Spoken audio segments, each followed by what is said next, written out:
Oui, bonjour, je m'appelle Michel Le Sire, je travaille à l'INRA à Nouzilly, plus précisément à l'unité de recherche avicole où je suis ingénieur. Dans notre équipe, il y a plusieurs thèmes qui sont abordés, mais le thème majoritaire est l'alimentation des volailles, tout simplement parce que le coût alimentaire est énorme pour les éleveurs, énorme pour la production, et peut représenter jusqu'à 60-70% du coût total de production. Donc il est parfaitement obligatoire de s'intéresser à ce que mangent nos animaux, en particulier connaître leurs besoins alimentaires en termes de protéines, en termes de calcium, en termes de phosphore, et caractériser les matières premières qui vont constituer la ration. Par exemple, voilà ce que mange un poulet tout au cours de sa vie. Donc ce sont des céréales et ce sont également des tourteaux et principalement du tourteau de soja. Une des ambitions de notre équipe à l'heure actuelle, c'est de travailler pour fournir aux éleveurs et aux poulets des rations qui ne contiennent très peu de soja, voire le minimum de soja, parce que ce soja est importé et nous coûte très cher et son prix est volatile également avec différentes qualités. Donc avec des collègues technologues, avec des collègues de la profession,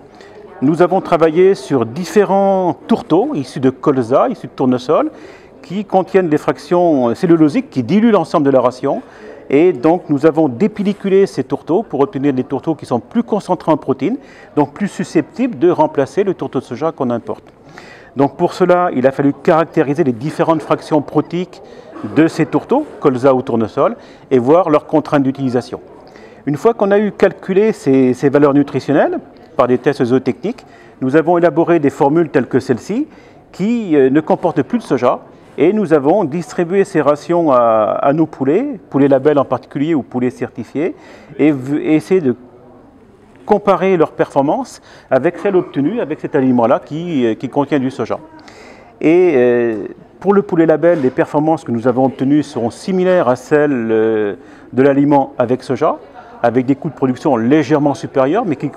peuvent être compensés par une image bien supérieure, une image de durabilité, une image de rapprochement de la production avicole des matières premières qui sont utilisées localement, telles que ces tourteaux ou ces graines oléagineuses qui permettent à nos éleveurs et nos céréaliers de vivre en fin de compte, parce que c'est ça l'objectif, c'est d'accrocher à la terre des éleveurs, des producteurs de matières premières, des producteurs de graines, et qu'ils vivent de leur production de volailles. Donc, ces travaux sont recensés dans cette enceinte qui sont ici lors des journées de la recherche avicole, et nous montrons ces résultats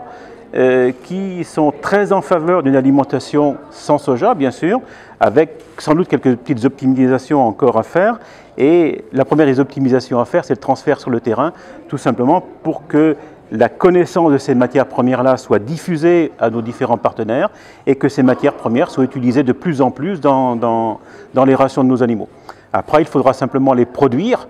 pour que nous ayons suffisamment de tourteaux, donc suffisamment de graines, pour nourrir nos animaux dans la région et hors région.